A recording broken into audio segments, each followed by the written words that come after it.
Welcome back to another reading and correcting of Tristan. With me, Kindar, the Tiger Rights, and Ty, the Tiger Supervisor, who's a little sleepy today. Today we are doing the Prelude to Tristan. Where's my cursor? There's my cursor. Hi, Miranda, hun. The gruff voice came from the cockpit. You're going to want to come up here. Oh. Miranda looked up from the adjustments she was making to the weapons targeting array. What is it, Rand? The hack addict on the spaceport security just paid off. Our target just arrived. This is dialogue. It's clunky, and I'm leaving it that way. She put the tool in its bag and climbed up the ladder. Rand looked over his shoulder at her, and with a smile, he pulled up a video of someone walking along a corridor. Are you sure? She stood behind this chair looking at the screen. The camera had been far from their target, so she couldn't make out any. And this is where when I started writing, I seemed to be in love with the call. The camera had been far from their looking at a screen. The camera had been far from their target.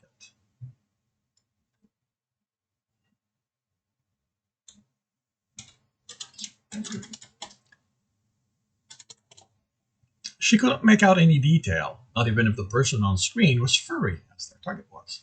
Certain, I fed the videos I got from his prison stay into my recognition program, and it used that to identify him. He pressed a button, and multiple screens came up, matching his walking gait, his body structure, as well as multiple other indicators she could read.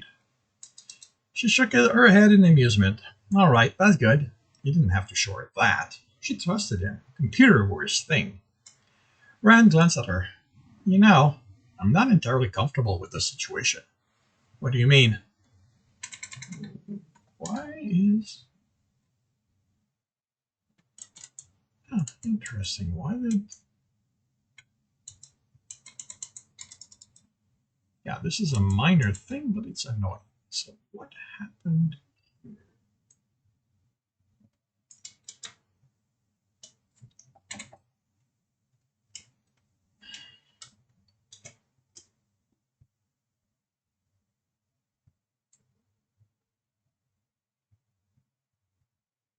No.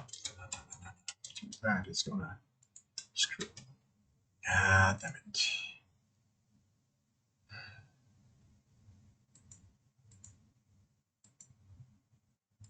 It's just...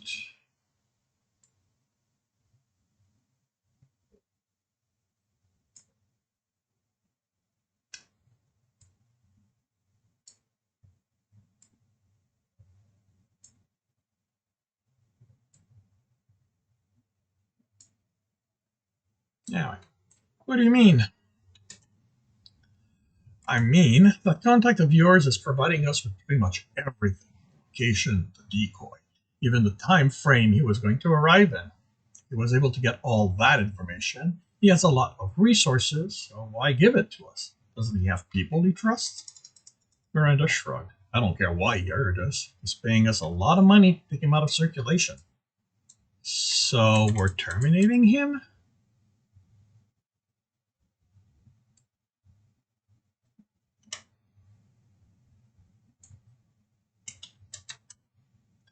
What is going on with this?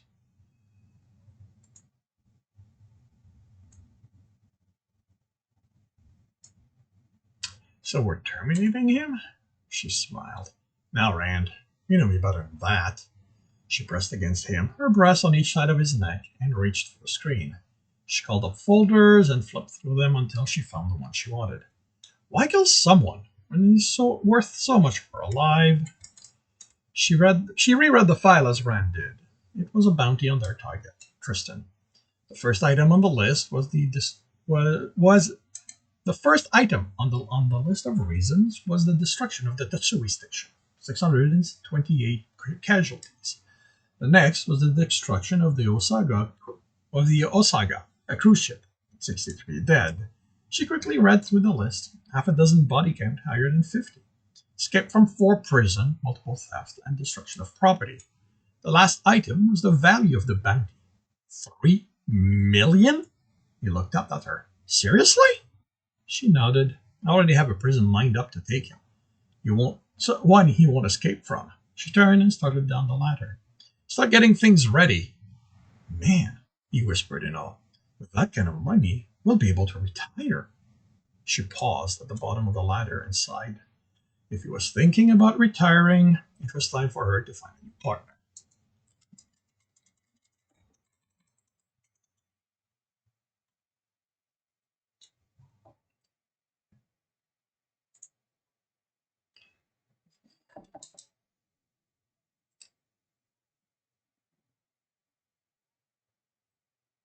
Oh, I see. I see what's going on here. Why did this break? This is what I want.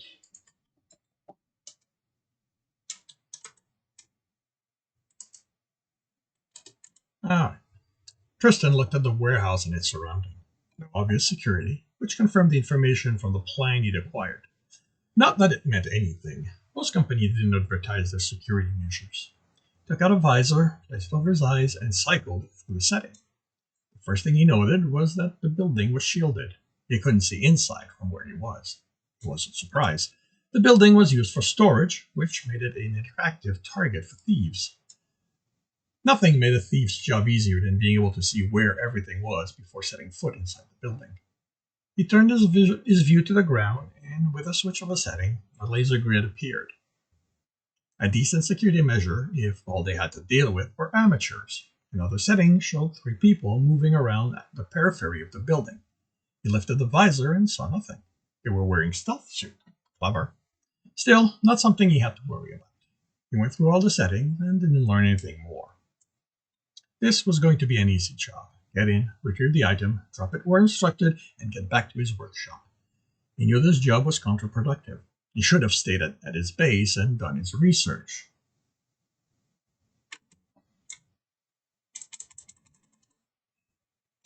And continued with his research.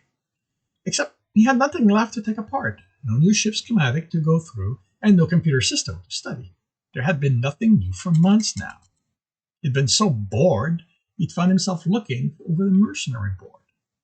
That's where he found this retrieval job. Something simple, quickly done, to keep him busy until something new hit the market. A weapon, maybe, or a computer. Celeron was due to put out their next model soon, weren't they? When he got back to base, he'd find something to research that would keep him busy for years. This was the last time he would venture out without a real need for it. Hadn't he told himself that the last time this had happened? He had all the information he could get from this position, so he moved to the next one. The roof of a building next door.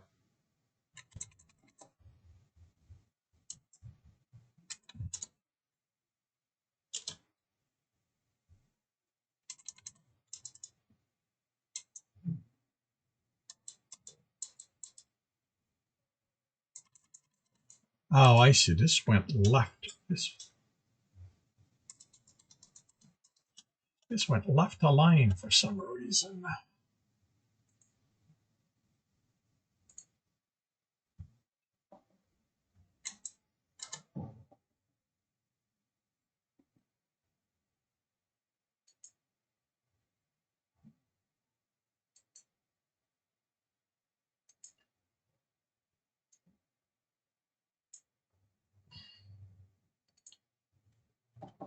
He had all the information he could get from this position, so he moved to the next one. The roof of a building next door. It wasn't being used, so while the sign claimed it was protected by a secure system called the Jandoff, the scan had revealed no security. The lock didn't even slow him down. He was on the roof before he'd put his tools away. From this vantage, he looked at the warehouse over again. The roof.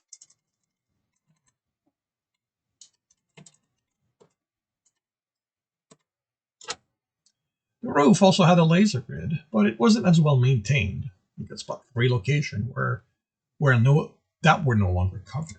There were no cameras on the roof, as well as no guards. That was sloppy of them.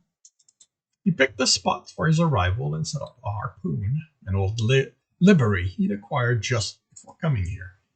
He waited until the guards were as far as they were going to get, folded his ears back against the noise of the propellant, and fired. The point pierced the wall. The point pierced the wall.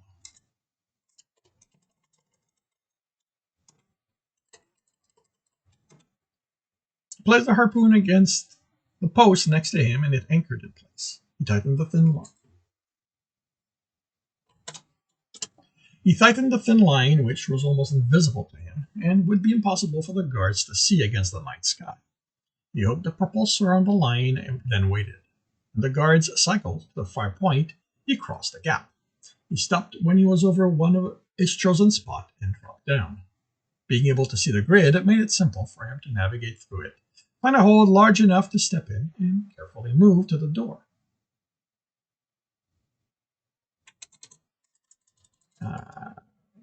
Made it simple for him to navigate. Find a hole, step in, find a hole large enough to step in, and move to the door. It had the most basic locks, old and rusted. Old enough, Tristan couldn't identify who had designed it. He popped the cover and looked it over. He rubbed the rust off and found the word Fernum etched. He had never come across that name before. He smiled. He'd have something to research when he got back to base. The lock bypassed, he looked down the stairwell. Clear. No cameras, no grid, and no sensors. Again, that was sloppy. The door at the bottom of the steps was locked and had no security. He shook his head. The company who owned the building had fallen into the same trap most did, only putting security on the outside accesses. As he scanned the corridor, he noticed there were multiple roll doors with biometric locks, which were only there to give it the impression of security. He picked up 2 bodies through the walls, 3 storage lockers down from where he was. He moved silently, signature only telling him one of the bodies was against the far wall on the floor, the other was standing. As he got close, he heard whimpering. Put his muzzle close to the door and breathed in. The scent was human, male and a female. He took out a small camera, linked it to the visor, and put it on the floor, pushing it until it could look inside. Pushing it.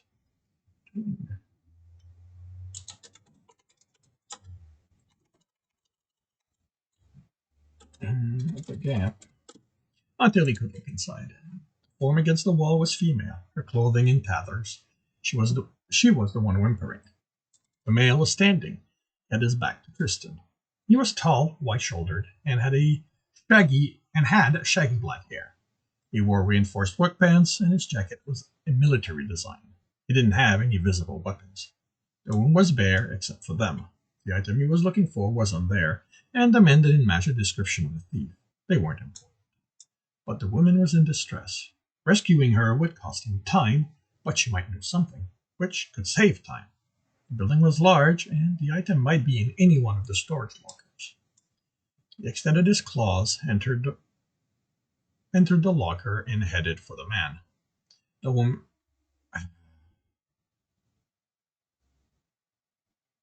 Wait. Did I set up that the door is closed or open? This is one of the things that I kind of noticed.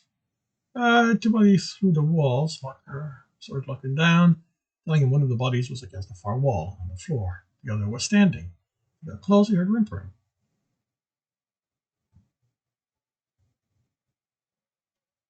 So he took out a camera, linked it to the visor, put it on the floor.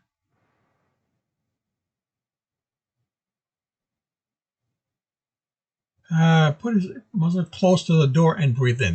The door is closed. Okay. What importance of muzzle?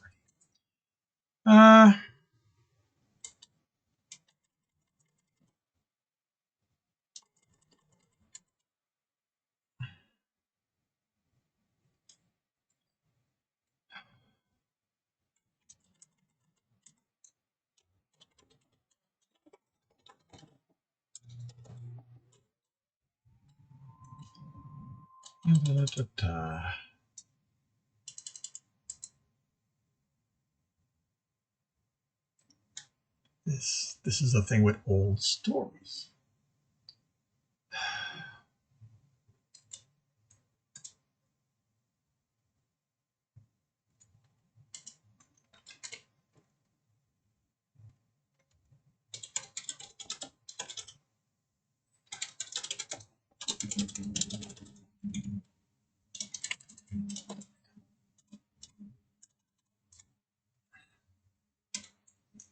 He extended his claws, pulled the roll door up,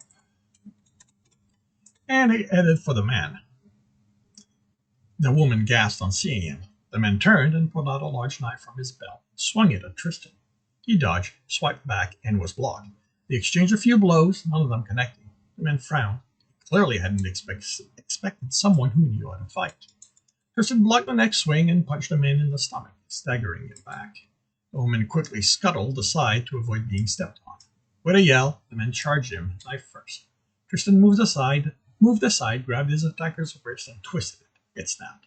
The man screamed as the knife fell. Tristan used the man's momentum to spin him and send him headfirst into the wall.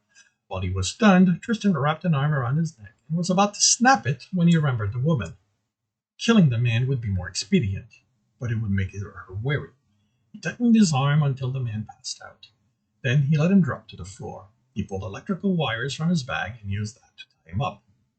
He went to the woman and cut her bonds with a claw. He noticed a bundle in the center of the wall,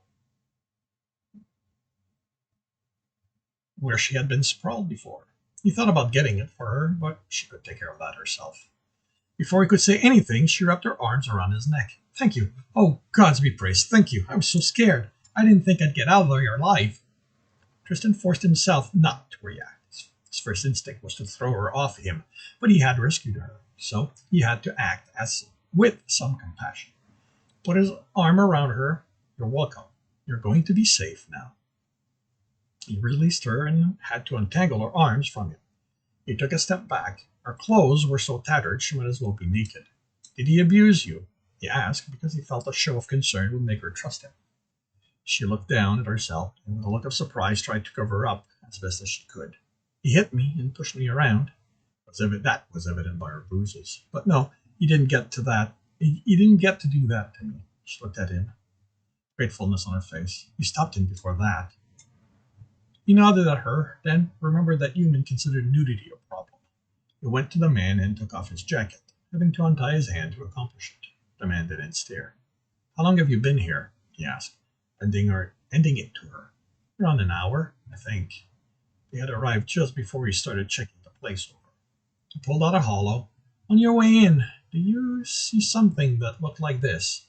She looked at it, then shook her head. This had been a waste of time after all. He almost laughed, but remembered that she would expect him to do more, now that he had saved her.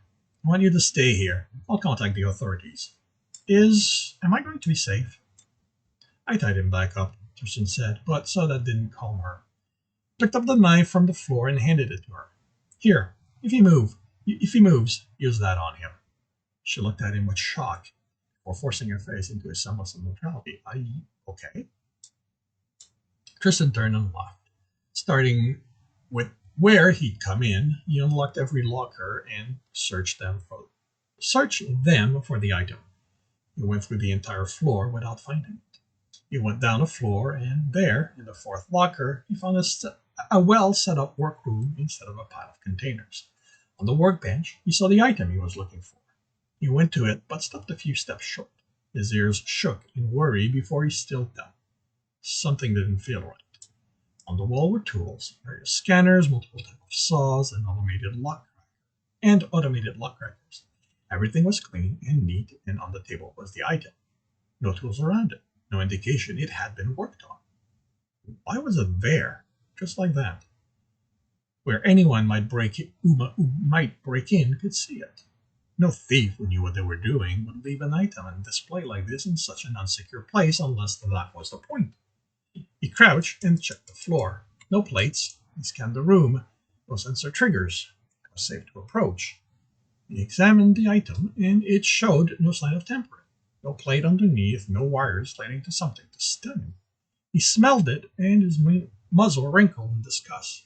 There was a distinct scent of iridium. Iridin.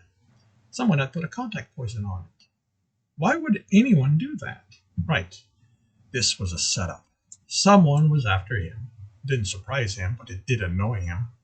He went through the list of people that had interacted the previous time he'd ventured out, those left alive, and he couldn't think of any who'd want to track him down like this. He wasn't in the habit of leaving anyone alive who could cause him trouble in the future. He also remembered that there was a price on his head, but this felt too elaborate to be the work of bounty hunters. They tended to be predators of opportunity, not trap layers. Cut motion on the corner of his eyes, and he stood and spawned claws out. The woman in the doorway took a step back, forced his irritation down. I told you to stay in the room, he managed to say in an even voice. I'm sorry. I was afraid. Tristan went to comment, but stopped. Something was wrong. He quickly looked over, jacket, tattered clothing, knife in hand, held in a comfortable grip. This wasn't someone who was wary of a weapon. She held a switch on the other hand. His mind flashed to when she had wrapped her arms around his neck. He reached back, but electricity hit him before he could reach that far. He fell down, twitching. She had been very good. He hadn't picked up on her act, and very few people could fool him like that. He focused and forced his hand to reach behind him. He needed to take off whatever she put on him. Still conscious? Her voice was melodious, confident, and held a hint of surprise. And able to move. I'm impressed. I was told you were tough, but I have to admit I hadn't expected that. He felt something solid against his finger, just a little more, and he'd be able to. The shock hit him harder, and this time, after the world exploded white, it faded to black.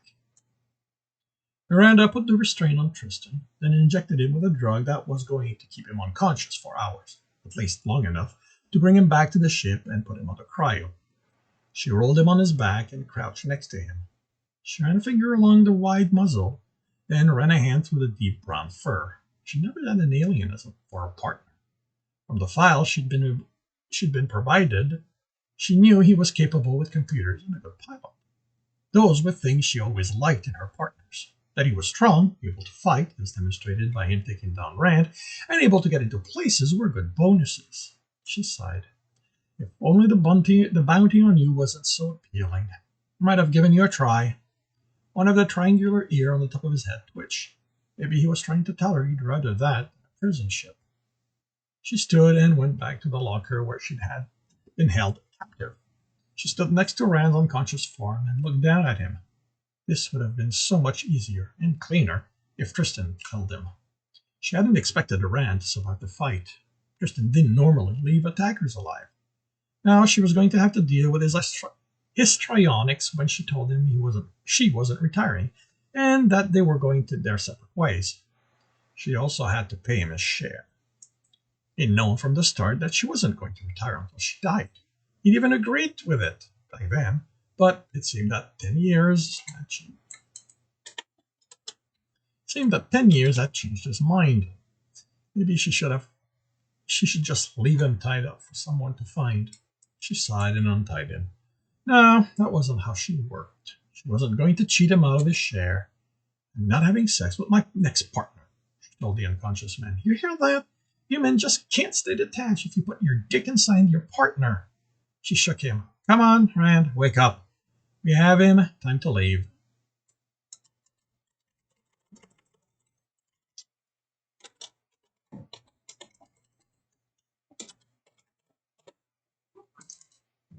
Come on, Rand, wake up.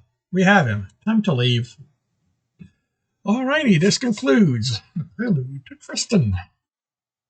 If you are enjoying this, please subscribe, hit the bell. Share with your friends. Leave a like.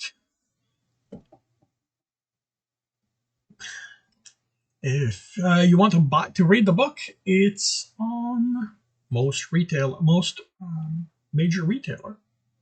And if you want to support me, the link to my Patreon is in the notes. And with that, I shall wish you a good day.